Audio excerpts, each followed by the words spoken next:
Sahabat Shalom, selamat pagi, Tuhan memberkati. Kembali lagi lah pagi ini kita ibadah Sabat, hari yang diberkati Tuhan, hari yang ditentukan. Dari awal penciptaan semesta ini pada hari ke-7 itulah Tuhan memberkati karya ciptaan. Siapa saja yang menguduskan Sabatnya, yang mencintai akan hari perhentiannya, maka orang itu akan menerima berkat-berkat surgawi. Kembali lagi pagi ini, belajar bersama-sama, kita merenung bersama-sama. Ambil daripada Mazmur 49 ayat 1 sampai ke 20. Sekali lagi, Mazmur 49 ayat 1 sampai ke 20. Silakan satu orang membaca.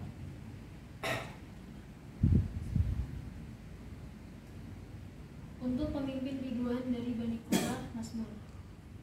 Dengarlah hai bangsa-bangsa sekalian, pasanglah telinga, hai semua penduduk dunia, baik yang hina maupun yang mulia, baik yang kaya maupun yang miskin bersama-sama. Mulutku akan mengucapkan hikmat, dan yang direnungkan hatiku ialah pengertian. Aku akan menyediakan telingaku kepada Amsal, akan mengutarakan peribahasaku dengan bermain kecapi. Mengapa aku takut pada hari-hari celaka, pada waktu aku dikepung oleh kejahatan pengejar-pengejarku? Mereka yang percaya akan harta bendanya dan memegahkan diri dengan banyaknya kekayaan mereka. Tidak seorang pun dapat membebaskan dirinya atau memberikan tebusan kepada Tuhan ganti nyawanya, karena terlalu mahal harga pembebasan nyawanya dan tidak memadai untuk selama-lamanya. Supaya ia tetap hidup untuk seterusnya dan tidak melihat lubang kubur, sungguh akan dilihatnya orang-orang yang mempunyai hikmat mati, orang-orang bodoh dan dungu pun binasa bersama-sama dan meninggalkan harta benda mereka untuk orang lain. Kubur mereka ialah rumah mereka untuk selama-lamanya, tempat kediaman mereka turun-temurun. Mereka menganggap ladang-ladang milik mereka, tetapi dengan segala kegemilangannya manusia tidak dapat bertahan. Ia boleh disamakan dengan hewan yang dibinasakan. Inilah jalannya orang-orang yang percaya kepada dirinya sendiri, ajar orang-orang yang gemar akan perkataannya sendiri. Seperti domba mereka meluncur ke dalam dunia orang mati, digembalakan oleh maut, mereka turun langsung ke kubur. Perawakan mereka hancur, dunia orang mati menjadi tempat kediaman mereka. Tetapi Tuhan akan membebaskan nyawaku dari cengkeraman dunia orang mati, sebab ia akan menarik aku. Janganlah takut apabila seorang menjadi kaya, apabila kemuliaan keluarganya bertambah, sebab pada waktu matinya semuanya itu tidak akan dibawanya, serta kemuliaannya tidak akan turun mengikuti dia. Sekalipun ia menganggap dirinya berbahagia pada masa hidupnya, sekalipun orang menyanjungnya karena ia berbuat baik terhadap dirinya sendiri, namun ia akan sampai kepada angkatan nenek moyangnya yang tidak akan melihat terang untuk seterusnya. Manusia yang dengan segala kegemilangannya tidak mempunyai pengertian boleh disamakan dengan hewan yang dibinasakan. Melalui pembacaan Mazmur ini adalah Mazmur daripada namanya Bani Korah. Pemazmur menulis ribuan tahun yang lalu. Dari pemazmur inilah saya benar-benar sadar. Kalau kita baca ayat 2 di sana, hai bangsa-bangsa, pasanglah telingamu, dengarkan. Inilah benar-benar menyadarkan. Sampai saat ini, sampai saya bicara ini, saya baca namanya kitab suci dari Kejadian sampai Wahyu ini berulang-ulang kali, sampai sudah 182 kali. Sehingga saya tahu namanya isi kitab suci. Ya. Ini sangat-sangat menyadarkan aku. 23 tahun yang lalu, pas tahun 2000 itulah saya membaca ini, dari situlah disadarkan. Karena begitu pentingnya pengetahuan akan kebenaran itu. Sering sekali di mimbar-mimbar itu mereka mengatakan kebenaran, tapi tidak pernah dijelaskan kepada jemaat apa itu kebenaran. Hanya sekedar mereka berkoak-koak di mimbar itu, tapi tidak pernah dijelaskan kepada mereka apa itu namanya kebenaran, apa itu hikmat. Itulah yang terjadi sampai saat ini. Jadi orang sekarang tidak pasang telinganya lagi untuk menyelidiki namanya kitab suci ini, tapi sebagian manusia ini yang miliaran orang di sana hanya pasang telinganya kepada Pak Pendetanya saja. Dia tidak peduli lagi nanti dari mulut pendetanya dengan isi kitab sucinya sekalipun bertentangan di dalamnya, mereka tidak peduli. Ya. Bagaimana mereka peduli ini kalau namanya untuk memegang saja pun kitab suci ini sudah malasnya malas. Apalagi kalau lo mau dibaca, baru baca satu ayat atau satu pasal saja pun sudah ngantuk. Nah, pada waktu dia ngantuk itulah dia mulai bersaksi di tempat ibadahnya bahwa oh luar biasa saya sudah diberkati oleh Tuhan. Kalau ada masalah aku hanya baca satu ayat saja langsung saya tidur pulas. Dia bawa-bawa Tuhan. Padahal kalau kita selidiki kitab suci, kalau kita pasang telinga kita yang benar, tidak demikianlah saudara. Ya. Pada waktu engkau membaca kitab suci ini tidak pernah dia biarkan engkau Tuhan itu tuh ngantuk. Ya. Kalau dia akan ngantuk itu bukan perbuatan namanya Tuhan, itu adalah iblis itu supaya engkau tidak tahu apa namanya isi kitab suci ini. Itu fakta yang saya bicara fakta. Ya. Ini sangat jelas kalau kita baca dari ayat 1 sampai 4 tadi mengatakan, mengajaklah bangsa-bangsa untuk pasang telinganya untuk mendengarkan. Pemasmur-pemasmur ini luar biasa. Ada namanya Raja Daud di sana, luar biasa Raja Daud itu. Bagaimana Raja Daud itu dalam dicatat dalam Mazmur ini, bagaimana dia mencintai namanya hukum-hukum Tuhan itu. Ya. Makanya dia bilang itu namanya kitab hukum atau Tauratnya Tuhan lebih manis daripada madu, lebih murni daripada namanya apa? Emas. Tapi kalau dari mimbar-mimbar itu saudara yang kita dengar itu sehari-hari itu, Taurat itu tidak berlaku lagi, Taurat itu sudah tidak berguna lagi, sudah usang. Itulah yang kita dengar sampai saat ini. Ya. Isi kitab sucinya tidak demikian saudara. Tidak demikian, bertentangan itu dari mimbar dengan isi kitab suci itu sampai detik ini. Ya. Berapa orang yang mendengar yang pasang telinganya sampai detik ini? Ya. Sedikit sekali saudara. Apalagi yang punya keinginan untuk membaca kitab suci itu hampir-hampir mungkin tidak ada saudara. Ya. Jangan kalau mau baca dari Kejadian sampai Wahyu itu untuk baca satu pasal, satu ayat saja begitu beratnya ini saudara. Ya.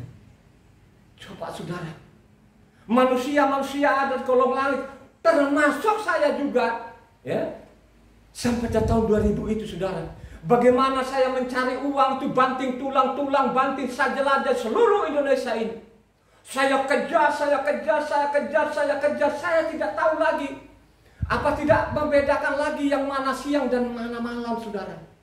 Kejar terus kejar. Saya beranggapan nanti kekayaan itu adalah segala-galanya. Maka dari Pemasmur inilah menyadarkan saya tahun 2000 itulah sampai keputusan selalu saya baca isi kitab suci itu. Dari situlah saya disadarkan, baru saya tahu namanya putih dan hitam saudara. Ya. 23 tahun ini saya selidiki kitab suci ini. Saya baca setiap hari dan 23 tahun itu saya tidak pernah berhenti membaca dari Kejadian sampai Wahyu ini. Ya. Untuk apa saudara? Untuk saya dan untuk istri dan untuk anak saya. Tidak boleh namanya mereka tersesat ini. Ya. Karena sudah diperkosa namanya hukumnya Tuhan itu dari generasi ke generasi sampai detik ini. Ini fakta. Ya. Fakta penyelidikan saya selama 23 tahun ini. Ya. Makanya saya mengatakan mengajak kita ini Pemasmur itu supaya kita itu pasang telinga kita dengan baik. Sehingga kita nanti punya keinginan, kerinduan untuk kita baca kitab suci ini. Karena isi kitab suci inilah yang menyelamatkan engkau sampai lamanya sudah. Hartamu itu dia yang menyelamatkan engkau dari kau lahir itu sampai 80 tahun saudara. Ya. Sampai 80 tahun kalaupun lebih itu adalah bonus saudara. Ya. Dari situlah semua selesai. Kemuliaanmu selesai, hartamu selesai. Tapi ada satu yang diabaikan oleh manusia ini yang ada di kolong langit ini saudara. Yaitulah hukumnya Tuhan, yaitu Tauratnya Tuhan. Yang mereka incar setiap hari itu. Mereka berkoar-koar di mimbar itu bahwa Taurat itu tidak berlaku lagi. Taurat itu sudah tidak zamannya lagi. Pakai pasal apa mereka ini? Dalam penyelidikan saya pakai pasal namanya Efesus 2 ayat 15. Itulah yang mereka pegang sampai saat ini. Makanya mereka abaikan namanya Matitia 5 ayat 17 sampai mereka abaikan, saudara. Apakah itu tidak dibaca oleh sekian orang? Apakah tidak dibaca oleh namanya STH, MTH, doktor itu? Dibaca, kenapa ini tidak diangkat ini? Ya? Katanya kami akan menyayangi Tuhan. Ya? Coba kan? Kami akan takut kepada Tuhan. Tidak dijelaskan itu. Orang yang takut kepada Tuhan itu apa karakternya? Tidak pernah dijelaskan sampai saat ini. Ya? Coba saudara, sudah berapa korbannya yang ada di kolong langit ini dari generasi ke generasi. Makanya saya berulang-ulang kali ini, kitab suci yang kita pegang ini, yang dicetak lembaga kitab Unesa ini, bukan disalin langsung dari Yerusalem, tapi ini dari Yerusalem ke negara-negara sampai ke Eropa. Makanya kitab suci yang kita pegang ini, yang dicetak lembaga kitab Unesa ini, disalin dari namanya King James. King James itu beredar di Eropa, saudara. Gitu? Penyimpangan demi penyimpangan itu tidak dihiraukan sampai saat ini. Maka sekalipun King James sekarang ini, sumbernya kita ini mencatat atau menyalin kitab suci ini, mereka juga tahu kalau King James sampai saat udah sadar diri, dia kembalikan nama Tuhan yang benar, ya. Dia tidak pakai namanya Jesus atau Yesus, dia kembalikan namanya Yesua. Apakah orang itu pasang telinganya? Tidak sampai saat ini. Gitu? Tidak, saudara. Marilah engkau renungkan betul-betul kitab suci ini, apa yang engkau baca hari ini. Ya, kalau kita baca selanjutnya di bawah ayat 6 sampai 8, coba yang kencang. Ayat 6 sampai 8. Mereka yang percaya akan harta bendanya dan megahkan diri dengan banyaknya kekayaan mereka, tidak seorang pun dapat membebaskan dirinya atau memberikan tebusan kepada Tuhan ganti nyawanya, karena terlalu mahal harga pembebasan nyawanya dan tidak memadai untuk selama-lamanya. Coba saudara, kalau engkau benar-benar merenungkan baik-baik ini, saudara, apa yang kau kejar-kejar selama tidak sebandingkan dengan nyawa. Saya bersaksi pada waktu saya mengejar-ngejar mamon ini, saudara. Ya? Mungkin Tuhan tidak izinkan saya mati karena celaka. Tuhan tidak mengizinkan aku mati karena penyakit, saudara. Ya? Saya dulu bagaimana saya mengejar namanya uang ini. Ya? Dapat nggak? Dapat, saudara. Dapat, saudara. Apakah itu permanen? Tidak, saudara. Ya? Orang tidak mengenal Tuhan itu halal segala caranya Tuhan. Begitulah yang saya lakukan dulu. Dari tahun 2000 itu disadarkan. Dari tahun 2000 itulah mendingkan kau gagal di dunia ini daripada gagal di surga. Apakah sekedar itu kita ucapan itu? Ya? Saya mengatakan itu karena saya melidiki kitab suci ini dari Kejadian sampai Wahyu. Sampai saya bicara ini sudah 182 kali. Ya? Sudah mengatakan tadi, yang kau kejar-kejar itu tidak sebanding ini nyawamu, saudara. Gitu. Coba. Ayat 17 di sana mengatakan, kalau kau baca Mazmur tadi 40 ayat 17 mengatakan di sana, hartamu itu lu tidak akan pernah bawa mati. Kemuliaanmu itu tidak akan mengikuti engkau. Kenapa sih kata-kata itu? Ya. Kau berhadapan di Tuhan sana, Tuhan tidak pernah akan bawa namanya doktormu, kepandaianmu. Tuhan tidak akan bawa kekayaanmu. Dia tidak butuh itu. Dia butuh itu bagaimana engkau merendahkan diri di hadapan Tuhan. Yang dia butuh itu bagaimana engkau patuhi namanya hukumnya Tuhan, Tauratnya Tuhan ini. Itu yang dia butuh. Sehingga pada waktu dia turun di bumi ini, menjadi anak manusia ini adalah Yahweh ini. Aku datang itu bukan meniadakan Taurat. 1 titik 1 iota. Saya tidak akan meniadakan itu. Jangan salah nangkap. Aku datang di sini, tapi apa yang terjadi sampai saat ini? Mereka melawan Tuhan, Taurat itu tidak berlaku dan tidak damai. Siapa yang mengatakan ini? Ini orang-orang yang pandai ini, yang di mimbar-mimbar ini, karena dia sudah sekolah ke luar negeri, itulah yang sampai saat ini yang terjadi, saudara. Ya kan? Pasanglah telingamu, bukalah hatimu apa yang kau baca hari ini. Baca ayat 17. Ya. Sebab pada waktu matinya semuanya itu tidak akan dibawanya serta kemuliaannya tidak akan turun mengikuti dia. Ya. Apa yang kau kejar selama ini, apa yang kau tumpuk hari ini, lo tidak pernah akan bawa dalam kuburanmu. Mungkin selama ini lo dihormati, disanjung-sanjung, nanti lo tidak akan bawa turun juga. Di hadapan Tuhan itu, dia tidak butuh itu. Ya. Dia tidak butuh itu, saudara. Makanya saya ajak namanya jemaat maupun pendengar di luar sana, marilah kau ambil benar-benar keputusan. Ya?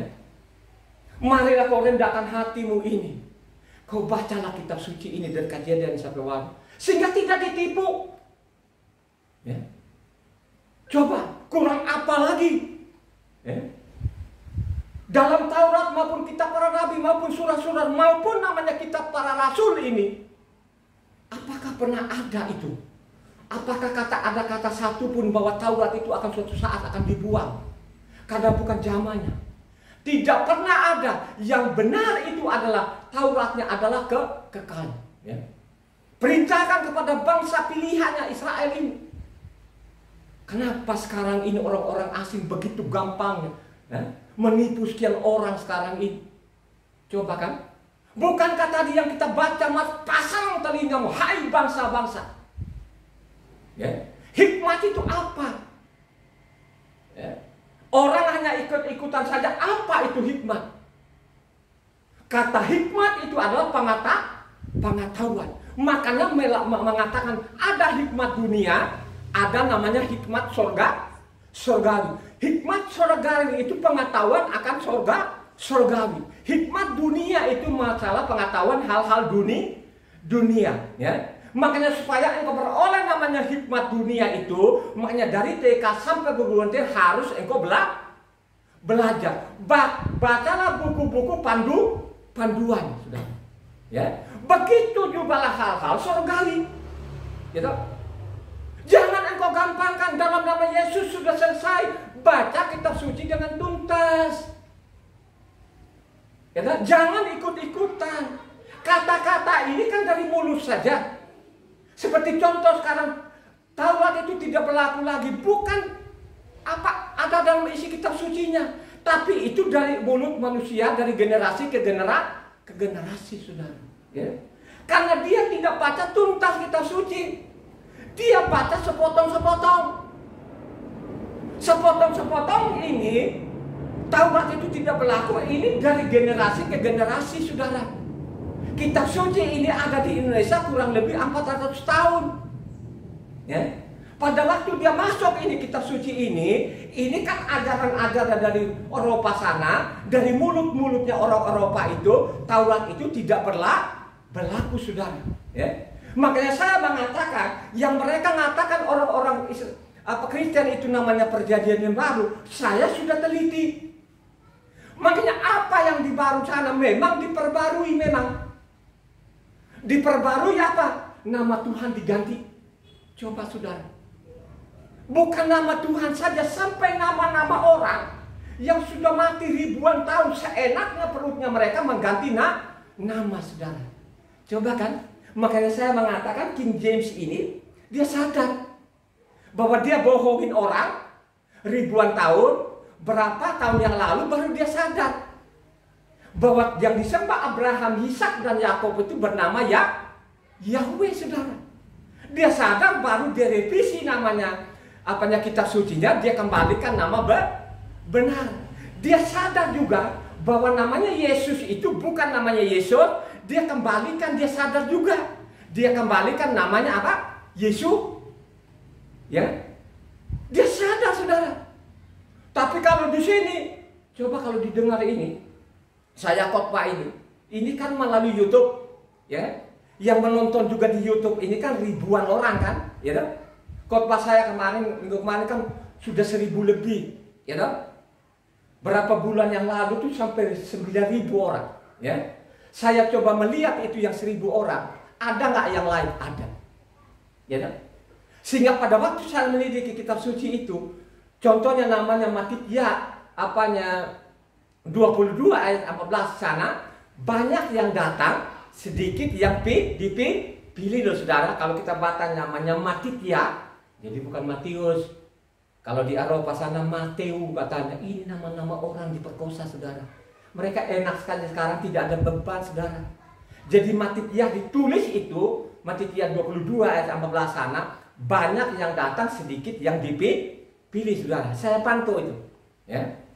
Jadi yang like itu saya lihatinnya subscribernya itu dia bertambah satu. Sekarang subscribernya itu kan ada kurang lebih 200-an saudara, ya. Selama saya live di namanya YouTube ini, ya. Karena yang saya khotbahkan ini bukan karangan dari otak saya sendiri. Makanya supaya tuntas ini, supaya engkau tidak salah nangkap ini, khotbah ini harus didengar tuntas. Jangan awalnya baru saya ngomong atau Yehova. Ini ada yang komentari juga itu, yang di YouTube itu dikomentari. Yehova ya. Saya bilang itu orang bertanya, orang nggak berbobot. Ya, kalau dia berbobot, karena saya pakai pasal dengan ayat, tinggal dia balas juga pakai ayat dan pasal. Coba saudara, itulah orang-orang tidak berbobot yang ikut-ikutan saja. Ya, karena sebagian orang yang di dunia ini ikut-ikutan saja. Apa yang dikatakan Pak Pendeta sudah selesai, surga masuk. Sudah. Dia tidak selidiki lagi apa isi kitab suci itu. Dia tidak pasang telinganya lagi, ya, untuk mendengar apa yang dikatakan isi kitab suci. Ya, tak? Itulah manusia-manusia yang ada di kolong langit, saudara. Ya. Tapi ingat baik-baik. Kalau kita baca namanya Matitya 6 ayat 33 mengatakan, carilah namanya kerajaan dan kebenaran itu akan ditambahkan. Coba benar nggak apa isinya begitu? Matitya 6 ayat 33. Tetapi carilah dahulu kerajaan Tuhan dan kebenarannya, maka semua itu akan ditambahkan kepadamu. Coba carilah namanya apa? Kerajaannya dan kebenarannya, saudara. Raja siapa yang engkau sembah? Ya kan? Raja siapa yang engkau sembah? Yahweh itu adalah raja yang kekal sampai selama isi kitab sucinya begitu. Ya. Pencipta alam semesta itu satu-satunya, tidak ada dua, tidak ada tiga. Satu-satunya pencipta alam semesta siapa namanya? Ya, Yahweh, tidak ada yang lain. Isi kitab sucinya begitu.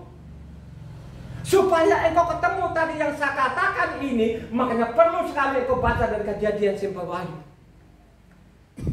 Kalau engkau baca dengan benar, kalau engkau rendahkan hatimu, pasti engkau selamat. Itu, coba kan? Ya? Coba ada orang yang ngomong, oh kami banyak, kami miliaran orang. Bacalah kitab suci. Karena sempitnya jalan. Kata Matitya tanah 7 ayatnya 13 kalau 14 kalau engkau baca sana, karena sempitnya jalan itu sedikit sekali orang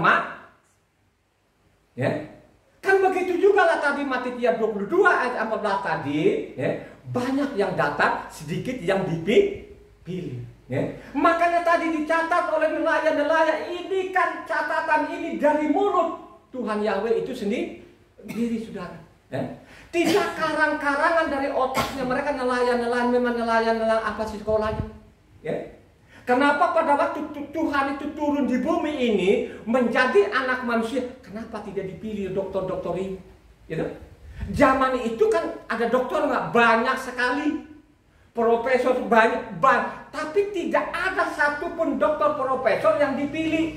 Yang dipilih adalah orang-orang nelayan, saudara, yang lugu-lugu. Dia tahu betul-betul dia tidak punya pendidikan, sehingga apa yang dikatakan Tuhan itu mereka mencatat. Makanya yang benar itu kalau kita selidiki kitab suci itu, itu yang saya namakan itu namanya kitabnya para rasul.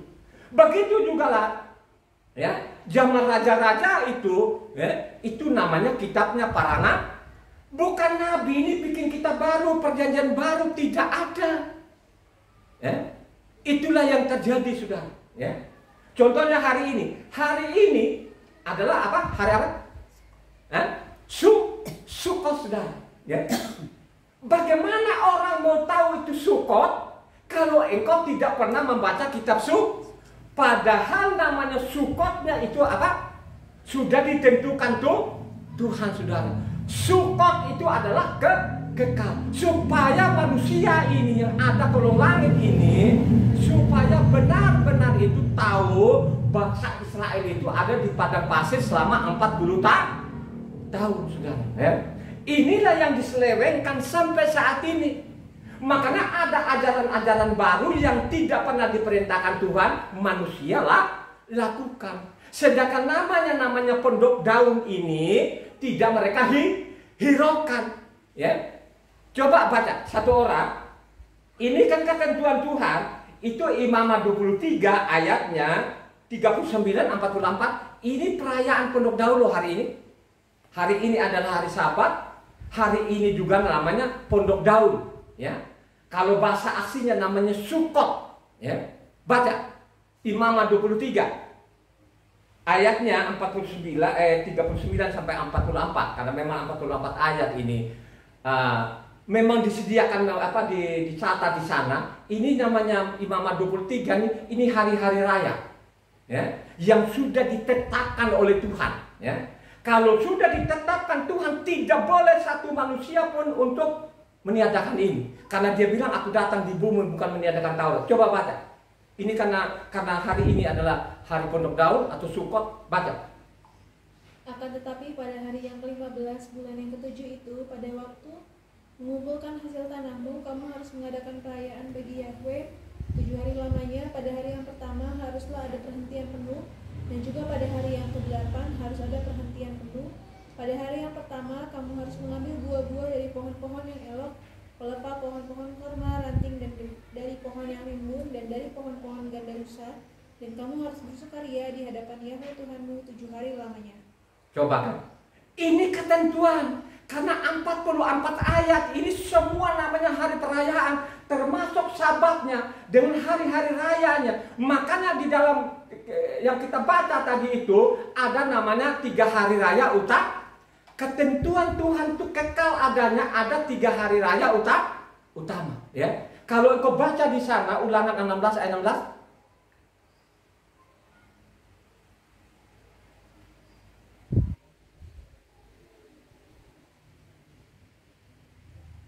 3 kali setahun setiap orang laki-laki di antaramu harus menghadap hadirat Yahweh Tuhanmu ke tempat yang akan dipilihnya, yakni pada hari raya roti tidak beragi, pada hari raya 7 minggu, dan pada hari raya pondok daun. Janganlah ia menghadap hadirat Yahweh dengan tangan. Jadi ada 3 hari raya utama, ketentuan Tuhan itu yang tidak berubah sampai selama-lama. Ada 3 hari raya utama. Pertama namanya Pesak. Pesak itu tanggal berapa? 14 Nisan, saudara. Ya. Hari raya kedua namanya Sabuot atau yang dikenal orang Kristen itu namanya apa? Pentakosta, saudara. Ya. Hari raya ketiga tadi hari raya utama adalah namanya Pondok Daun, saudara. Ya. Inilah namanya Pesak maupun Pondok Daun ini dirubah oleh manusia. Sudah, mereka tidak mau lagi rayakan Pesak, tapi mereka gantikan namanya Jumat Agung, saudara. Ini penyelewengan yang luar biasa. Coba kan, tidak dirayakan lagi namanya Pondok Daunnya, tadi dibuang namanya Pondok Daunnya, datanglah perayaan namanya Natal, saudara. Coba kan, makanya tiap kalau ditanya mereka susah menjawabnya. Coba kan, mereka pakai otak sendiri, saudara. Ini penyimpangan. Karena mereka tidak pasang lagi kupingnya, tidak pasang lagi telinganya, sehingga dia abaikan semua dia perintahkan Tuhan. Loh, ini Pemazmur loh, sudah ditulis tadi. Ya. Coba kan, mereka mencatat ini, saudara. Ya. Ingat baik-baik, itu bukan rancangan dari otaknya mereka sendiri, saudara. Ini namanya hikmat dari surga sana, sehingga mereka tuangkan melalui namanya Mazmur, saudara. Nah, jadi Mazmur ini tidak mungkin seperti lagu-lagu sekarang, saudara. Orang mencipta lagu itu diragukan, dinyanyikan, dia akan ada sampai selama-lamanya. Itulah namanya Mazmur, saudara. Ya. Yang paling banyak Mazmur itu adalah namanya siapa? Namanya Raja Daud, saudara. Ya. Ini sangat jelas. Ya. Siapa yang memperkosa namanya? Siapa yang mengganti namanya? Siapa Pondok Daun ini? Siapa? Siapa yang tahu? Yang menyelewengkan Pondok Daun ini awalnya tadi ya mungkin yang ditiru orang Kristen sekarang ini. Siapa yang menyelewengkan? Namanya ya Raja Yerobeam. Pada waktu terpecah namanya bangsa ini, utara dengan selatan, disitulah penyelewengan sendiri. Yerobeam itu ada di utara, sedang Rehabeam itu ada di selatan, saudara. Yerobeam inilah yang menyelewengkan namanya apa? Pondok Daun atau Sukot. Penyelewengnya begini, saudara. Dia masih pakai namanya Sukot, tapi bulannya tanggalnya tetap 15, tapi bulannya bulan berapa diganti? 8. Bulan 8. Kalau engkau baca namanya 1 Raja-Raja 12 ayatnya 32-33, coba yang kencang. Supaya ini orang mencatat, saudara. Ini kan hari ini adalah apa namanya Pondok Daun. Coba baca. Kemudian Yerobeam menentukan suatu hari raya pada hari yang ke-15 bulan ke-8, sama seperti hari raya yang di Yehuda, dan ia sendiri naik tangga mesbah itu. Begitulah dibuatnya di Betel, yakni ia mempersembahkan korban kepada anak-anak lembu yang telah dibuatnya itu, dan ia menugaskan di Betel imam-imam bukit pengorbanan yang telah diangkatnya. Ia naik tangga mesbah yang dibuatnya di Betel itu pada hari yang ke-15 dalam bulan ke-8, dalam bulan yang telah direncanakannya dalam hatinya sendiri. Ia menentukan suatu hari raya bagi orang Israel, dan ia naik tangga mesbah itu untuk membakar korban. Coba, saudara, dia menipu orang. Dia tidak pasang lagi telinganya, dia tulikan telinganya, dia tidak mau baca lagi tadi isi kitab suci tadi yang diperintahkan namanya yang dicatat oleh Mose ini, Imam 23. Akhirnya apa yang dia rubah? Yang aslinya tadi kalau kita baca namanya Imam 23 tadi, tanggal 15 bulan ke-7.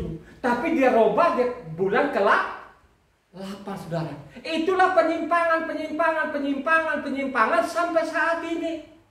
Kalau kau baca namanya dari Yerobeam itu sampai 2 Raja-Raja 17 sana, makanya saya mengatakan sama persis yang dilakukan sekarang bangsa-bangsa di dunia ini. Mereka campur aduk, saudara. Ya, sampai saat ini. Ya kan? Coba kan, adatnya dia campur, adat istiadatnya campur, kan begitu kan, coba kan. Misalnya saya orang Sumba. Di Sumba itu ada namanya Podu. Ya. Ini yang nenek moyang kita. Jadi Podu ini, kalau zaman Podu itu, orang Kristen juga bawa ayam, sudah. Ya. Kalau kita baca namanya 2 Raja-Raja 17, sama persis yang dilakukan zaman itu, ya. Dari zaman itu sampai saat ini sama persis yang dilakukan. Mereka campur adukan.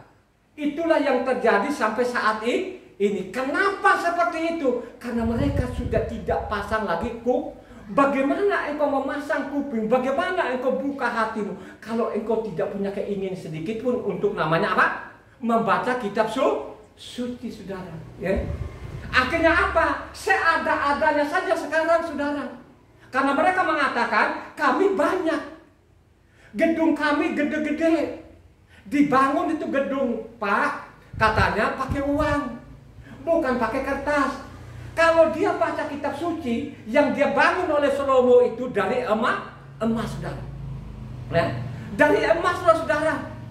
Bangun begitu megahnya ini namanya bait suci. Apa yang terjadi? Pada waktu dia selesai namanya bangun namanya gedung yang begitu megahnya, ya, dia mengatakan, ingat Salomo, ya, ingat baik-baik. Apa yang kau lakukan ini, yang bangunan, udah saya terima. Tapi jangan lupa, jangan sampai engkau tidak mengenal aku lagi. Jangan sampai engkau meninggalkan hukum. Kalau sampai engkau tidak mengenal aku lagi, kalau sampai meninggalkan hukum, itu yang kau bangun akan selesai. Tidak ada akan batu lagi nanti. Sekarang bait suci mana? Ya. Bukan dari sana 1 Raja-Raja 9. Kalau orang pembaca itu 1 Raja-Raja 9 ayat 1 sampai 9 mengatakan apa? Ya. kalau sampai engkau meninggalkan hukumku, dengan engkau tidak mengenal aku lagi, apa yang kau bangun jadi saya? Sekarang mana bait suci? Betul. Pada waktu zaman itu kan roboh lah ini kan, dihancurkan yang bawa Salomo kan yang dibangun kan. Akhirnya pulang ke Babel kan, bangun lagi bait suci kedua kan. Tapi bait suci kedua ini kan diperingatkan. Pada waktu namanya murid-muridnya sebelum disalib namanya Yesua ini menuju kayu salib, dia mengatakan pada waktu namanya murid-muridnya mereka kagumin gedung, mereka kagum itu gedung, wah gedung ini luar biasa. Apa yang kau kagum ini? Suatu saat nanti tidak akan ada batu satupun yang lain. Ya toh, coba. Kenapa seperti itu? Siapa yang menghancurkan namanya bait suci kedua ini? Tafsirkan sendiri sudah. Siapa yang menghancurkan ini? Ya. Akhirnya Yerusalem itu bukan hanya bait sucinya saja yang tidak ada, termasuk manusianya juga akan digaruk api, saudara. Apa yang dilakukan Yerobeam tadi waktu dia menyimpang utara digaruk nggak? Halo, kerajaan utara itu sampai selesai nggak? Kalau engkau baca namanya tadi 2 Raja-Raja 17, disitulah namanya kerajaan utara itu digaruk, dibuang ke Asur sampai saat ini. Ya. Dari zaman tadi, Raja-Raja Hosea tadi yang 2 Raja-Raja 17 tadi, digaruklah namanya apanya Samaria ini, Israel Utara itu dibuang ke Asur sampai saat ini. Makanya sekarang itu belum Samaria gak hanya namanya saja. Kalau dulu kan 2 kerajaan. Coba kan, apakah nanti mereka ini terus dibuang sendiri? Bacalah kitab suci. Suatu saat nanti dia kumpulkan lagi bangsa pilihannya ini, kekasihnya Tuhan lagi. Makanya nanti akan dibangun namanya Yerusalem, bait suci ketiga. Itulah namanya perjanjian ya. Itulah yang disalah tafsir. Maka saya mengatakan ini orang yang tidak pasang telinganya, itu saya mengatakan. Contohnya namanya Ibrani 8 atau Ibrani 8 sana. Kalau kita baca 8 sampai 12 itu kan kutipan dari namanya Yeremia 31. Makanya diselipkan mereka ayat 13 sana, yang lama itu sudah usang di buku. Ini siapa penulisnya? Ya. Inilah senjata-senjatanya orang-orang sekarang ini. Mereka pongah, mereka sombong bahwa Taurat itu sudah usang. Kalau sudah seperti ini, saudara, tunggu namanya penghakiman. Ada waktunya nanti akan dikumpulkan manusia di kolong langit ini, akan dia tuntut, saudara. Ya, akan dituntut. Ini saya mengatakan ada kan saya pakai pasal dengan ayat. Ya, coba kan. Dia bilang lagi, buat apa lu kejar-kejar di dunia ini? Tapi kau mati, saudara. Ya? Buat apa lu kejar sana, lu kejar sini? Tapi engkau mati. Apa maksudnya? Ya? Makanya saya ajarkan dari dulu, Tuhan itu tidak melarangmu. Ya? Engkau makanya dibilang jangan engkau takut kaya. Ya? Tapi ataupun juga nanti kekayaanmu jangan tidak bawa maupun kemuliaanmu juga tidak bawa mati. Selesai di situ. Apa maksudnya? Coba kan? Buat apa ini lu kejar-kejar di dunia ini tapi lu mati? Maksudnya apa? Maksudnya itu lu kejar-kejar di dunia tapi lu tidak punya pengetahuan. Hanya dari mimbar ditipu-tipu lu bilang iya deh, surga sudah. Giliran mati orangnya Pak Pendeta datang bawa tiket. Dia sudah pangkuan Bapak. Ya. Makanya dulu saya geleng-geleng ini kan saya ulang-ulang lagi, ini kakak kandung saya ini. Kakak kandung saya ini kan Ama Meru, ini namanya apanya? Simpare namanya, kakak kandung ya. Abis saya dia itu. Ya.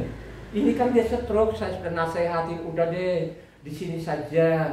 Stroke itu semua orang kena, ya. Mungkin masalah makan karena ini kejahatan manusia ini kan. Makin menjadi-jadi di dunia ini, mungkin masalah makan segala macam. Udahlah, ini kan stroke ringan lah. Ikuti saja petunjuk dokter.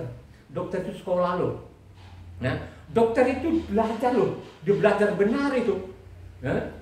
Kenapa dia belajar? Supaya nanti menyelamatkan juga manusia lah kan begitu. Ya. Karena di dalam kitab suci itu luka.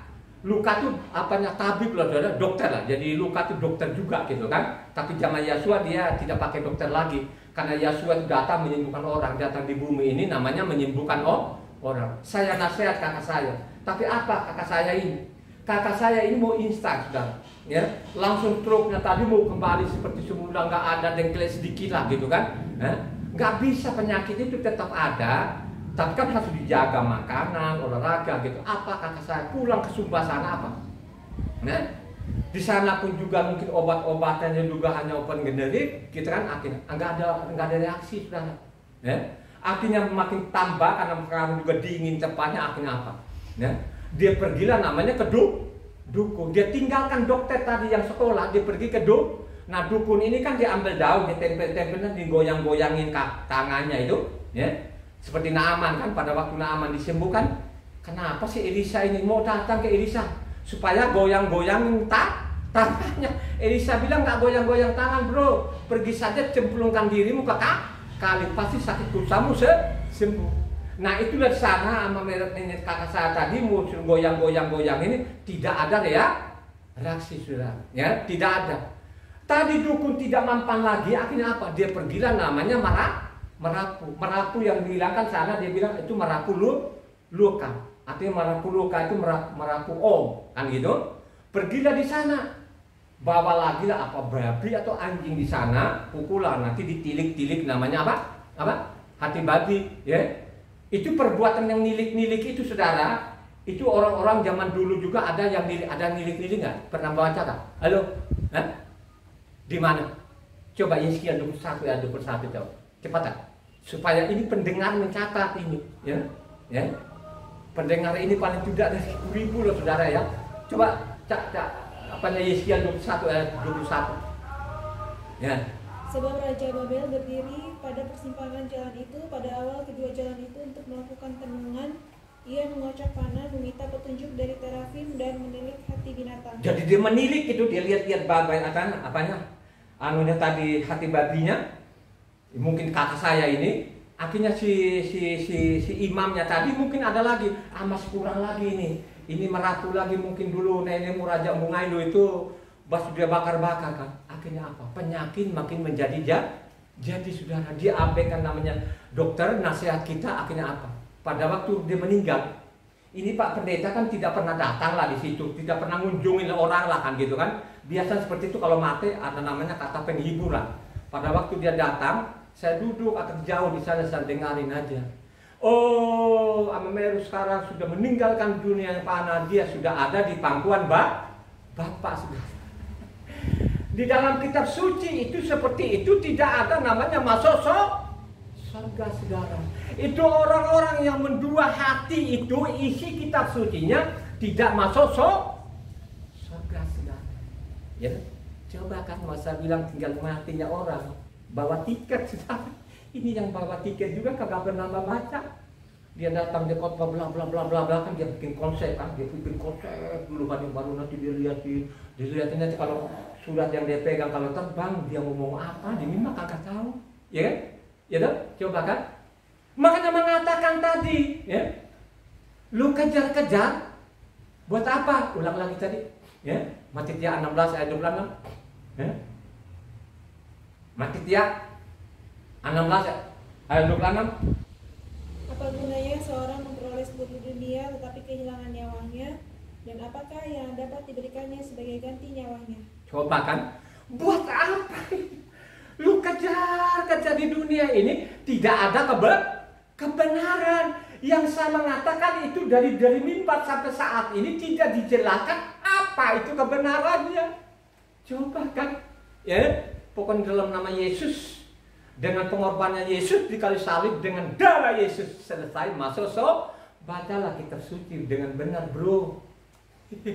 Jangan baca gitu saja. Baca teliti yang benar, yang dia korbankan nyawanya, yang dia teteskan darahnya itu siapa? Perlu kau baca kitab suci. Makanya dicatat juga di sini Markus, ya, Markus 8 ayatnya 35-37. Ini dua orang loh yang menyatat ini, ya, nelayan ini dari mulutnya Tuhan Yesus ini, ya. Coba baca. Kan dua orang menyatat ini. Buat apa sih lu kejar-kejar ini? Tapi lu nggak mau sama sekali untuk Ya baca kitab suci lah. Dengan kau baca itu kan kau tahu nanti kan, dari mimbar ini dengan isi kitab itu kau menyimpang. Gitu, coba baca. Karena siapa yang mau, ayat 36, apa gunanya seorang memperoleh seluruh dunia tetapi ia kehilangan nyawanya? Dari 35 sampai 37 kalau masalahnya. Karena siapa yang mau menyelamatkan nyawanya, ia akan kehilangan nyawanya. Tetapi barang siapa kehilangan nyawanya karena aku dan karena Injil, ia Luar akan biasa. menyelamatkannya. Apa gunanya seorang memperoleh seluruh dunia tetapi kehilangan nyawanya? Karena apa yang dapat diberikannya sebagai ganti nyawanya? Coba sudah. Ganti nyawamu apa? Yang dia maksud itu tidak dilarang kita cari uang. Mau ya ambil waktu sedikit kita baca, kita suci, kita baca. Kalau menyimpang itu jangan kita ikut. Karena Tuhan itu dia tidak akan kompromi dosamu. Makanya kata dosa itu sampai sekarang orang tidak dijelaskan apa itu dosa. Ya. Pak pendetanya sampai saat ini dia takut, dia mengungkapkan. Kalau dia ungkapkan itu pasti hilang namanya mata pencahariannya, saudara. Ya. Kalau sudah nggak jadi pendeta mau kerja sekuler kagak bisa. Coba kan mau ngemis malu. Ya sudah ya, apa saja yang nenek moyang itu yang diajar, gua ikut saja. Ya, coba kan, yang ikut juga pun ini yang tidak pernah nyenggol baca kitab suci. Pokoknya kerja dari pagi sampai pagi lagi, dari pagi sampai kejar terus saja. Ya. Makanya saya bilang kalau lu kejar ini, kalau memati, tapi lampu kejar ini, kalau hanya untuk makan, yang paling apes lagi, lu kejar-kejar ini, habis itu sakit. Ya, coba kan waktu sakit itu kuras cepat benar-benar uang itu habis. Coba berapa orang itu ya di dunia ini, ya. Coba akhirnya apa? Dia jual harta miliknya.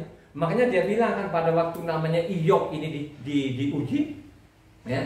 Diujilah Tuhan ini, anaknya mati, hartanya habis deh, kuras semua habis deh, nggak ada lagi sisanya. Pokoknya hartanya semua kambing, domba, sapi bersih, habis sama sekali. Luar biasa Iyok ini, kalau saya baca itu disitulah benar-benar saya bersemangat, saudara. Mendingan saya gagal di dunia ini, ya, yang saya kejar bertahun-tahun daripada sama saya gagal di surga. Iyok, saudara, ya, anaknya mati semua. Coba kan, rumahnya hancur semualah, saudara. Tinggal dirinya sama istrinya. Istrinya mulai juga mulai juga gugur juga imannya. Udah kutuklah sudah Tuhanmu, sudah biar mati. Tapi Iyok dia bertahan, saudara. Dia bertahan. Apakah yang baik saja kita terima, terus yang jelek kita tolak? Coba dia nantang, saudara. Akhirnya apa? Dia bertahan, saudara. Akhirnya apa? Dia berikan kekayaan. Bukan namanya dia kaya, namanya kerohanian, tapi dia kaya materi, saudara. Luar biasa seorang Iyok ini, ya. Luar biasa. Sehingga diajarkan kita di dalam kitab suci bagaimana kalau engkau memilih tolonglah membagi. Yang paling parah lagi sekarang jungkir balik jungkir, dia sudah kumpulan uangnya, dia tidak mau membagi juga. Padahal di dalam ajaran kitab suci itu supaya kita berdekonia, saudara. Ya, supaya ini kita kalau orang membagi itu nanti dia akan simpan hartanya di surga. Amin gak? Ya. Luka 12 ayatnya 33 baca. Luka 12 ayat 33. Jualah segala milikmu dan berikanlah sedekah. Buatlah bagimu pundi-pundi yang tidak dapat menjadi uang, suatu harta di surga yang tidak akan habis, yang tidak dapat didekati pencuri dan yang tidak dirusakkan lengan. Makanya selama lu ada di dunia ini, di dalam kalau kita baca juga di sana, ya, bukan karena hartamu banyak dulu kau membagi, ya. Ajaran kita ini supaya membagi, menolong orang, ya. Bukan karena berlimpahnya dulu kau membagi. Coba kan, makanya Ibu Ana ini benar-benar ini kan sering saya nasihatin. Pada waktu saya susah dulu, ya, tahun-tahun 98 sekian itu, 97, 99 kan hancur sudah negara ini, ya. Ada tetangga saya ini sakitnya benar-benar sakit, udah gak ada deh. Bagaimana orang menolong dulu kan pakai uang, yang gitu kan. Wah, saya benar-benar sudah deh, uang sudah gak ada. Saya bawa namanya bapak ini ke rumah sakit. Saya bawa rumah sakit ditolak sudah.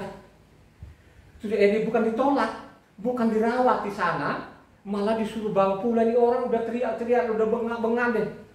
Akhirnya apa? Mau beli obat kan terus nggak ada. Beli obat kan 100 lebih sekian. Saya tanya istri saya, itu duitnya berapa? Ada di kantong dulu. Karena saya nggak ada, memang saya nggak ada duit di kantong berapa. Tinggal 45.000 mas. Ya?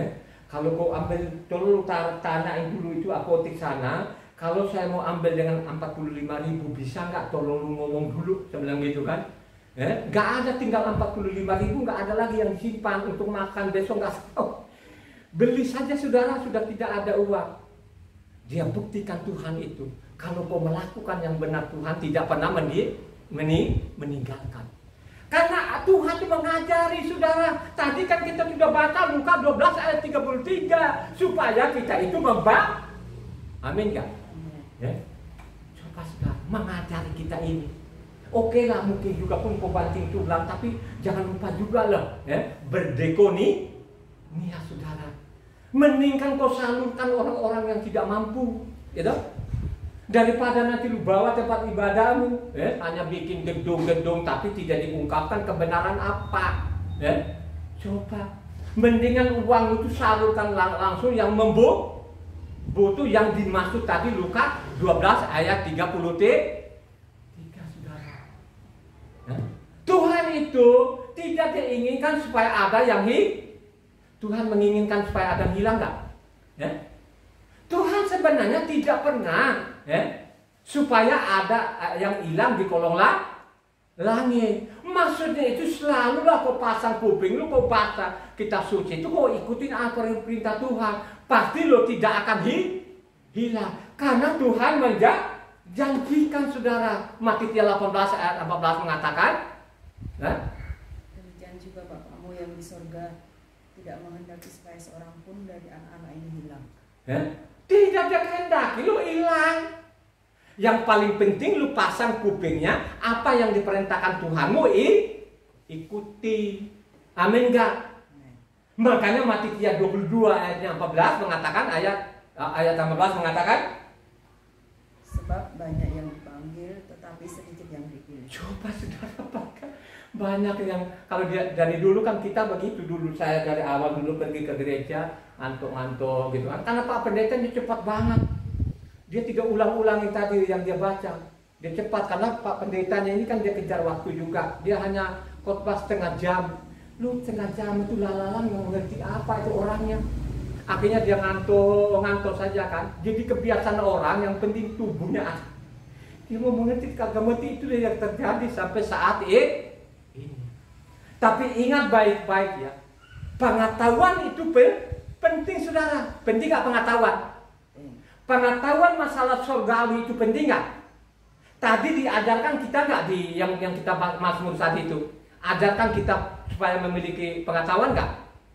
Ya, supaya kita memiliki pengetahuan. Kalau kau baca namanya Amsal 2 ayat 1 sampai 6. Amsal 2 ayat 1 sampai 6 yang kencang. Anakku, jikalau engkau menerima perkataanku dan menyimpan perintahku di dalam hatimu, sehingga telingamu memperhatikan hikmat dan engkau mencenderungkan hatimu kepada kepandaian, ya, jikalau engkau berseru kepada pengertian dan menunjukkan suaramu kepada kepandaian, jikalau engkau mencarinya seperti mencari perak dan mengejarnya seperti mengejar harta terpendam, maka engkau akan memperoleh pengertian tentang takut akan Yahweh dan mendapat pengenalan akan Tuhan. Karena Yahweh lah yang memberikan hikmat, dan dari mulutnya datang pengetahuan dan kepandaian. Coba kan, kalau sudah punya kemauan sedikit saja untuk membaca, pasti Tuhan akan berikan hikmat dari surga. Lu tidak terpancing, lu tidak akan ikut-ikutan dari mimbar yang tidak sesuai namanya isi kitab suci saudara. Ya, ingat lo Pemazmur mengatakan, Pemazmur 14 ayat 1 sampai 3, ya. Dia bilang di bawah kolong langit tidak ada satupun yang benar saudara. Coba baca Pemazmur 14 ayat 1 sampai 3 yang kencang. Untuk pemimpin biduan dari Daud, orang bebal berkata dalam hatinya, tidak ada Elohim, busuk dan jijik perbuatan mereka, tidak ada yang berbuat baik. Yahweh memandang ke bawah dari surga kepada anak-anak manusia, untuk melihat apakah ada yang berakal budi dan yang mencari Elohim. Mereka semua telah menyeleweng. Semuanya telah bejat, tidak ada yang berbuat baik, seorang pun tidak. Coba saudara, ini orang-orang bebal. Bagaimana lu nggak bebal kalau lu nggak pernah mau sama sekali ini saudara? Coba kan? Karena dia sudah didekturin Pak Pendetanya kan gitu kan. Sudah ada dalam nama Yesus, selesai sudah itu. Sorga. Itu yang tidak benar saudara. Dia bilang gue liatin di bawah kolong tidak ada yang Mazmur 53 ayat 2. Elohim memandang ke bawah dari surga kepada anak-anak manusia untuk melihat apakah ada yang berakal budi dan yang mencari Elohim. Kagak ada ini. Bagaimana mereka mencari? Dia sibuk dengan pekerjaannya dari pagi sampai sibuk pekerjaannya. Lihat kan Ina ini kan kerja gitu. Ya kan? Kalau sudah namanya dia sudah pagi, sudah malam, meeting terus kan. Akhirnya kalau Sabat itu kadang-kadang kepaksa saja sudah lah. Ya tak? Itu tadi dari pagi sampai malam kan begitu. Pokoknya tulang banting tulang gitu kan. Coba akhirnya apa? Kalau sahabat udah masih tidur gitu. Karena lelah. Ya kan? Tapi ingat baik-baik loh. Ya. Yang kau cari itu berapa? 70. Kalau kuat berapa? Di mana tulisannya? Mazmur 90 ayat 10. Coba baca. Ya. Coba baca. Mazmur 90 ayat 10.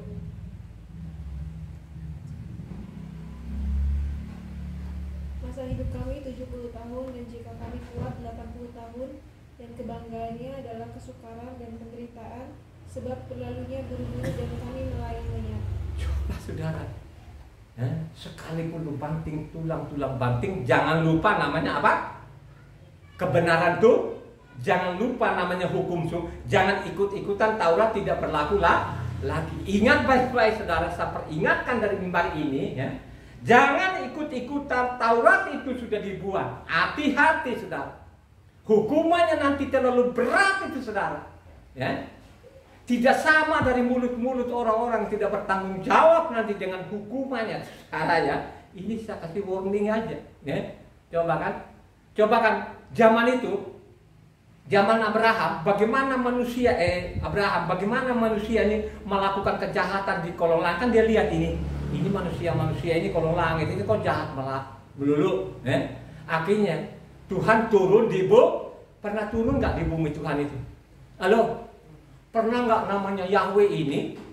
Karena berdasarkan namanya Kejadian 1 ayatnya 26 di sana, mari menciptakan manusia segambar serupa katanya. Ya, kalau kebaca namanya Kejadian 1 ayat 26 sana sampai 27, mari menciptakan manusia segambar serupa. Segambar serupa manusia benar nggak pada waktu dia turun? Jadi turun yang kita sembah itu sebelum zaman rasul-rasul kan dia juga turun nggak dia, ya, menjelma jadi anak manusia melalui rahimnya seorang perempuan bernama siapa? Namanya Miriam yang diganti di Eropa bernama Mari. Bener, ya kan? Dia turun kan? Dia melihat apa benar nggak perkataan orang itu bahwa Sodom dan Amora itu jahat? Ada nggak Tuhan turun di bumi? Ada nggak? Coba baca satu orang. Ya. Kejadian 18 ayatnya. Coba ayat 20-21. Supaya orang ini sekarang itu, Tuhan tidak bisa dilihat. Itu omong kosong, penipu. Ya. Tuhan itu pernah menampakkan diri wujud manusia. Coba. Sesudah itu berfirmanlah Yahweh, sesungguhnya banyak keluh kesah orang tentang Sodom dan Amora, dan sesungguhnya sangat berat dosanya. Baiklah aku turun untuk melihat apakah benar-benar mereka telah berkelakuan seperti keluh kesah orang yang telah sampai kepadaku atau tidak. Aku hendak mengetahuinya. Jadi Tuhan itu turun di bumi mampir dulu kemana dia? Halo? Pada waktu dia turun di bumi itu mampir kemana dulu? Mampir dulu ke Abraham itu sahabatnya Tuhan nggak?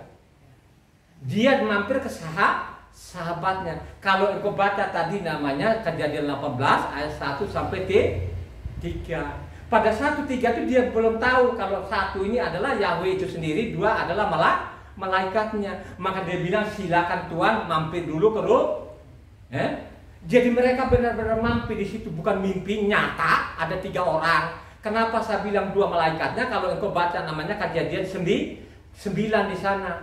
Jadi malaikat 2 orang itu menuju namanya Sodom dan Amora gitu loh kan. Ada 3 orang, satu adalah Yahweh itu sendiri, ya. 2 adalah malaikatnya saudara, ya. Akhirnya namanya Sodom dan Amora itu dihukum, dijungkir balikan saudara. Padahal daerah itu ada namanya imam siapa? Sebelum Abraham itu sudah ada imam nggak? Imam Tuhan. Siapa namanya? Namanya Melkisedek. Ya, dia adalah imam Tuhan sampai selama-lamanya. Ya, sudah ada di situ saudara. Tapi kejahatannya manusia daerah situ makin menjadi jadi akhirnya dihukumlah. Tuhan turun di bumi ini, menjadi anak manusia. Hukum namanya Sodom dan Amora dengan 2 malaikatnya saudara. Begitu juga lah zaman rasul-rasul itu, Tuhan turun dari sorga menjadi anak manusia. Ada nggak turun dia dari sorga? Kalau yang lain-lain Matitia kan ngomongkan dia lahir dari rahimnya Miriam. Yang lahir di Miriam adalah Yahweh itu sendiri yang melalui rahimnya Miriam. Yahweh itu jadi manusia bisa nggak? Halo? Saya dengar yang suara keras mulu. Yahweh itu Tuhan menjadi manusia bisa nggak?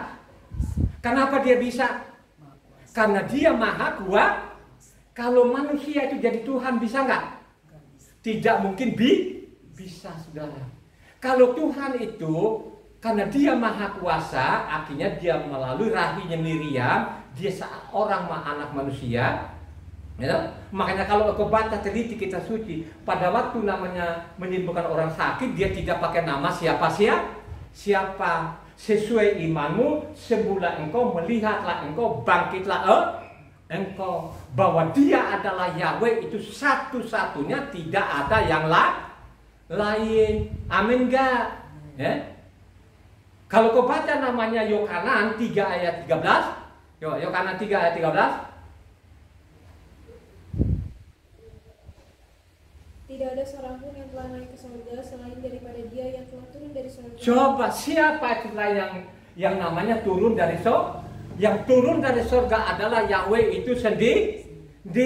Kenapa saya mengatakan bahwa dia adalah Yahweh itu sendiri? Karena sudah dicatat juga namanya Yohanan sana ayat 8 ayat 20a. Coba baca deh yang kencang deh supaya orang lebih jelas lagi ini. Bukan saya mengada-ngada, tinggal kau bantah itu ya pakai pasal juga, pakai ayat. Jangan katanya, jangan kata Pak Pendetanya, pakai pasal dengan ayat. Yohanan 8 ayat 24. Karena itu tadi aku berkata kepadamu bahwa kamu akan mati dalam dosamu, sebab jika kamu tidak percaya bahwa akulah dia, kamu akan mati dalam dosamu. Coba kan, kalau kamu tidak percaya bahwa akulah dia itu tulis besar semua nggak atau kecil? Nah, jadi namanya D itu tulis besar semua. Kalau kita baca dari atasnya ayat 19, baru kita ngerti bahwa yang dia itu adalah Yahweh itu sendiri. Kalau kamu tidak percaya bahwa akulah ini Yahweh ini, mati dalam dosamu katanya. Makanya kalau kita baca namanya juga karena Yohanan 14, ayatnya 7-9, yang melihat saya sudah melihat Bapak. Hanya persoalan sekarang itu Pak Pendetanya tidak dijelaskan Bapak itu namanya siapa. Coba kan, hanya Bapak aja. Makanya dia bilang bapakmu itu iblis. Bapakmu itu dari dulu tidak bicara kebenaran, ya, karena bapakmu adalah iblis. Di mana pasalnya ada nggak? Namanya tadi kalau kau baca selanjutnya namanya Yohanan 8 ayatnya 43, 44 yang kencang. Nah, supaya lebih jelas ini saudara. Ini kan masalah hikmat pengetahuan, ya. Baca yang kencang. Apakah sebabnya kamu tidak mengerti bahasaku. Apa sebab tidak mengerti bahasaku? Firmanku. Nanti Itulah yang menjadi bapamu dan kamu ingin melakukan keinginan-keinginan bapamu. Ia adalah pembunuh manusia sejak semula dan tidak hidup dalam kebenaran, sebab di dalam dia tidak ada kebenaran. Apabila ia berkata dusta, ia berkata atas kehendaknya sendiri, sebab ia adalah pendusta dan bapa segala dusta. Coba sekarang kan Pak Pendeta kebenaran kan dijelaskan kebenaran. Tapi kalau kita selidiki, kita suci, baru kita tahu namanya kebenaran apa. Yang menanya satu-satunya dulu, yang menanya ini, yang menanya, tapi bukan dia orang Israel, ya, dia adalah orang-orang Roma. Dia tanya apa itu kebenarannya. Kalau kau baca namanya Yohanes 18 ayatnya 37-38, coba baca yang kencang. Ini dia tanya, tapi dia dijelaskan, dia sudah tahu ini kan buat dijelaskan juga, orang bebal ini susah dah kan katanya. Yang menanya hanya satu-satunya, sama catat itu, apa itu kebenarannya? Coba baca Yohanes 18 ayatnya 37-38. Maka kata Pilatus kepadanya, jadi engkau adalah raja? Jawab Yeshua, engkau mengatakan bahwa aku adalah raja, itulah aku lahir dan itulah aku datang ke dalam dunia, supaya aku memberi kesaksian tentang kebenaran. Aku berikan kesaksian tentang kebenaran maksudnya Tauratnya. Setiap orang yang berasal dari kebenaran mendengarkan suaraku. Kata Pilatus kepadanya, apakah kebenaran itu? Sesudah mengatakan demikian, keluarlah Pilatus lagi mendapatkan orang-orang Yahudi dan berkata kepada mereka, aku tidak mendapati kesalahan apapun padanya. Orang yang benar pasti mencintai akan hukumnya tuh. Amin gak Jum? Kalau kita mau saja menyelidiki kitab suci saudara, ya. Kebenaran itu kalau mau saja lu mencintai namanya hukumnya tuh, tadi kan sudah dicatat oleh namanya Matitia 5 ayatnya 17 sampai 20 saudara, ya. Aku datang itu bukan meniadakan Taurat. Siapa yang coba-coba meniadakan satu titik saja masuk namanya neraka saudara, bukan surga. Siapa saja yang meniadakan satu titik saja, satu koma saja masuk namanya neraka. Makanya ayat 20 di sana mengatakan kalau kamu tidak lebih benar dari ahli-ahli Taurat itu kamu nggak masuk surga saudara. Ya? Coba dikasih ukuran kita kepada namanya ahli-ahli bukan lebih pintar loh, tidak lebih benar gitu loh kan. Ya, gitu kan. Makanya orang benar itu apa? Harus namanya melakukan perintah Tuhan. Coba Ulangan 6 ayat 25 yang kencang-kencang enggak? Ya, supaya pendengar ini mencatat. Ya. Ulangan 6 ayat 25. Ini kan sering sekali saya angkat ini. Ya. Dan kita akan menjadi benar apabila kita melakukan segenap perintah itu dengan setia di hadapan Yahweh Tuhan kita, seperti yang diperintahkannya kepada kita. Coba saudara. Ya. Harus kita setia kepada namanya hukumnya tuh. Yang dia katakan tadi, aku datang di bumi satu titik. Coba bayangkan saja ini namanya hari Sabatnya. Yang dia tukik loh batu pertama itu dihilangkan, ganti hari lain, kebolak-balik. Itu orang-orang Eropa memang sudah error. Balik saudara, coba kan menggantikan orang, akhirnya apa? Ribuan, jutaan, miliaran orang itu sudah deh. Mau dengar-dengar itu aliran Yehova katanya. Padahal di dalamnya Rasul Saul itu kalau Efesus 2 tadi ayat 15 itu tulisan Rasul Saul enggak? Efesus suratnya Rasul Saul enggak? Ini pembaca ini. Suratnya siapa tuh Efesus? Suratnya Rasul Saul kan gitu kan? Ya. Tapi Galatia 3 ayat 21 mengatakan kan? Coba Galatia 3 ayat 21 mengatakan, kalau demikian bertentangankah hukum Torah dengan janji-janji Tuhan? Sekali-kali tidak, sebab anda kata hukum Torah diberikan sebagai sesuatu yang dapat menghidupkan, maka memang kebenaran berasal dari hukum Torah. Nah loh, ternyata dijelaskan di dalam kebenaran itu adalah namanya Taurat saudara. Itulah yang dia incer-incer ini. Orang-orang tidak bertanggung jawab dari generasi ke generasi yang membunuh orang, pakailah namanya Efesus 2 ayat 15 yang kencang. Nanti dia akan bertabrakan dengan di sini saudara. dia bertabrakan dengan Galatia 3 ayat 21, dia nanti akan bertabrakan dengan Matius 5 ayatnya 17 sampai 20. Dia akan bertabrakan di situ, saudara. Ya, baca namanya Efesus 2 ayatnya 15. Sebab dengan matinya sebagai manusia, ia telah mendapatkan hukum Torah dengan segala perintah dan ketentuannya untuk menciptakan keduanya menjadi satu manusia baru dalam dirinya, dan dengan itu mengadakan damai sejahtera. Ini orang-orang bebal, dia baca di situ saja. Dia tidak tahu ini kalau lembaga kitab Indonesia sendiri dikasih link berapa? Di mana? Dikasih link mana? Ayo, dikasih link namanya Kolose 2 ayatnya 14, saudara. Lembaga kitab Indonesia dikasih catatan kakinya di Kolose 2 ayatnya 14. Baca deh. Baca. Dengan menghapuskan surat hutang yang oleh ketentuan-ketentuan hukum mendakwa dan mengancam kita, dan itu dia ditiadakannya dengan memakukannya pada kayu salib. Di namanya Kolose dijelaskan, bukan namanya ketentuan atau Taurat dibatalkan. Yang dia hapus itu adalah namanya domba-domba, sapi, burung tukuku, burung karena dia sudah dipakukan ke kayu salib. Ya, bukan sekadar dipakai salib. Makanya di dalam lagi surat yang lain mengatakan juga, jangan kemerdekaan itu jangan disalahgunakan. Kalau kau melanggar lagi, maka Tuhan tidak mungkin kau turunkan lagi kedua kalinya kau salib lagi. Ya. Jadi kebenaran itu berasal dari namanya hukum Taurat yang dia katakan tadi, aku datang di bumi bukan meniadakan Taurat 1.1 yota. Apakah tidak dibaca sekian orang? Tetap saja terlibat, saudara. Kalau misalnya sekarang dia hilangkan ini, banyak orang yang tidak mau masuk rumah ibadahnya. Kalau sudah tidak ada perpuluhan, saudara, mau makan apa? Coba kan? Kalau perpuluhannya sah. Perpuluhan itu perintah hukum Taurat nggak? Halo? Perintah hukum Taurat nggak? Perintah hukum Taurat. Tapi mereka bilangnya perpuluhannya sah. Coba kan mau sana. Orang asing, ajaran-ajaran rasul-rasul itu suruh pungut nggak? Halo? Disuruh pungut nggak? Tidak pernah disuruh pungut. Malah sebaliknya, kalau engkau baca berapa? Roma berapa? Roma 15, coba ingat. Roma 15, 26, 27 kalau nggak salah, coba baca. Supaya pendengar ini catat, saudara. Coba. Roma 15 ayat 26, 27 kalau nggak salah loh. Sebab Makedonia dan Ahaya telah mengambil keputusan untuk menyumbangkan sesuatu kepada orang-orang miskin di antara orang-orang kudus di Yerusalem.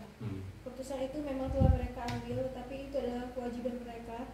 Sebab jika bangsa-bangsa lain telah beroleh bagian dalam harta rohani orang Yahudi, maka wajiblah juga bangsa-bangsa lain itu melayani orang-orang Yahudi dengan harta duniawi mereka. Kebalik, saudara.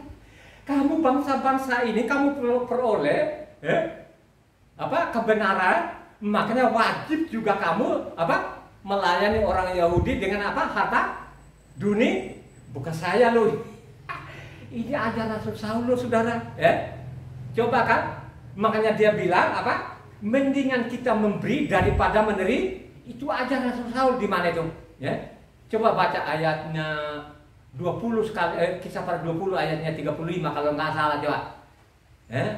Kisah para Rasul 20 ayatnya 35 ya, ayat 35 lah. Jadi 34 aja dah, dari 34. Kamu sendiri tahu bahwa dengan tanganku sendiri aku telah bekerja untuk memenuhi keperluanku dan keperluan kawan-kawan seperjalananku. Dalam segala sesuatu telah kuberikan contoh kepada kamu bahwa dengan bekerja demikian kita harus membantu orang-orang yang lemah dan harus mengingat perkataan Tuhan Yeshua. Sebab ia sendiri telah mengatakan adalah lebih berbahagia memberi daripada menerima. Dia tahu Rasul Saul ini karena dia bukan dari Lewi, saudara. Dia sadar betul-betul Rasul Saul itu dari suku mana? Ayo yang baca kitab suci. Dari suku mana? Dia dari suku Benyamin, saudara. Dan dia tidak punya hak untuk namanya memungut perpuluhan, saudara. Ya toh? Itulah sekarang yang digoreng-goreng, saudara. Dari mimbar katanya, jangan kamu mencuri milik Tuhan. Kalau saya dalam hati, lo perampok. Ya kan? Lu tidak urus benar-benar orang-orang. Lu perpuluhan itu saudara untuk anak yatim, janda, orang miskin. Itu fungsinya. Ya, kalaupun mereka ambil itu, misalnya 1 juta, ambil itu kan, paling Pak Pendetanya ambil 100.000, yang 900.000 ini kan orang miskin, janda, dan lain sebagainya. Kan fungsinya begitulah isi kitab sucinya di dalam. Ya, makanya orang-orang Lewi itu kan nggak boleh namanya mereka pakai jas segala macam. Mereka memang harus sederhana karena diajari seperti itu. Ya kan? Coba kan, makanya kalau kita baca namanya 1 Timotius 3 di sana kan gitu kan, ya. Makanya seorang namanya penatua jadi gelar di dalam tidak mengenal namanya kata apa pendeta itu, ya. Jadi ada namanya gelar di dalam zaman Rasul-Rasul, ada namanya penatua dan apa? Apa? Bukan satu lagi apa? Jadi penatua itu penilik, ya, kan gitu gelarnya, kan gitu. Diaken itu, jadi ada 2 gelar. Penatua dengan penilik itu sama. Mereka pengajar itu tadi. Artinya penatua ini karena dari zaman Mose itu ada tua-tua yang punya pengalaman lah, kan gitu. Jadi beri nasihat gitu loh, beri nasihat raja atau imam atau nabi atau orang-orang supaya mereka kembali ke namanya hukumnya tuh Tuhan, fungsinya, ya. Jadi penilik dengan penatua itu sama. Sedangkan namanya diaken itu, yaitu tadi orang-orang Lewi. Jadi dibagikan imam-imam besar itu dengan pekerja-pekerja sana. Jadi kalau zaman Rasul-Rasul namanya ada jabatan sana penatua dan diaken. Sekarang beda lagi, ada pak pendetanya. Terus keduanya ada namanya apa? Penatua dan namanya apa? Diaken saudara. Ya dong? Ya, coba. Itu kitab suci di dalam diajari seperti itu. Ya? Makanya dia bilang apa itu kebenaran itu mengajari seperti itu. Kan gitu kan? Ya? Itulah yang dipelintir-pelintir sampai saat ini. Kenapa seperti itu? Karena menulikan telinganya. Tidak mau mendengar. Tapi ingat baik-baik. Ini kan sering saya angkat ini. Jangan terlalu pede. Jangan bilang dalam nama Yesus, dengan darah Yesus katanya sudah selesai. Bacalah kitab suci dengan benar. Ya, yang dia selamatkan itu adalah orang-orang yang patuh kepada Tuhan. Patuh kepada namanya Tauratnya Tuhan. Itu yang dia korbankannya nyawanya. Yang dia selamatkan, bukan yang menghujat, bukan namanya yang diselamatkan. Taurat itu dibuang, dia tidak pernah selamatkan, bukan saya loh. Isi kitab sucinya yang mengatakan. Baca namanya Galatia 4 ayat 4 sampai 5. Sebagai penutup Galatia 4 ayat 4 sampai 5, supaya ini jemaat dan pendengar ini mencatat, renungkan ini yang terakhir ini. Tetapi setelah genap waktunya, maka Tuhan mengutus anaknya yang lahir dari seorang perempuan dan takluk kepada hukum Taurat. Ia diutus untuk menerus mereka yang takluk kepada hukum Taurat supaya kita diterima menjadi anak. Coba saudara. Dia takluk kepada Tuhan Taurat katanya. Pada waktu dia jadi manusia, dia tidak pernah mengajarkan jangankanlah lu bangsa asing ini yang dianggap bangsa binatang ini anaknya saja pun. Dia tidak meniadakan Taurat. Aku datang itu bukan meniadakan Taurat 1 titik 1 iota, gitu. Jadi dia datang di bumi ini menyelamatkan mereka-mereka yang yang mengamalkan namanya hukumnya Tuhan. Terus bagaimana kita orang-orang asing ini? Orang asing, catat lagi, bacalah Roma, gitu. Kalau kau baca namanya Roma 11 ayat 16 sampai 24 sangat jelas sampai 25, ya dong? Itu orang asing. Lu orang asing ditempelkan ini. Cabang-cabang tadi yang dipotong bangsa Israel kan diambil taruh di situ. Lu bertentangan dengan akarnya, dengan Tauratnya, diambil lagi tadi yang ditempel, dibuang dan dimasukkan dalam api. Mereka tadi ini yang ditebang dulu diambil kembalikan ke aslinya ini. Baca orang-orang asing ini, ya. Ya, tapi yang paling penting sekarang bagaimana engkau orang asing ini merendahkan hatimu supaya betul-betul ini kau peroleh namanya keselamatan. Baca namanya Kisah Para 10 ayatnya 35. Penutup terakhir. Nah, penutup ini. Baca Kisah Para 10 ayat 35 yang kenceng dah untuk orang asing itu. Setiap orang dari bangsa manapun yang takut akan Dia dan yang mengamalkan kebenaran berkenan kepadanya. Coba kan, dari bangsa manapun, dari suku manapun, ya, dari orang manapun yang mengamalkan kebenaran, maka akan salah. Kebenaran itu adalah namanya hukumnya tuh Tuhan. Amin nggak? Kita tutup. Haleluya.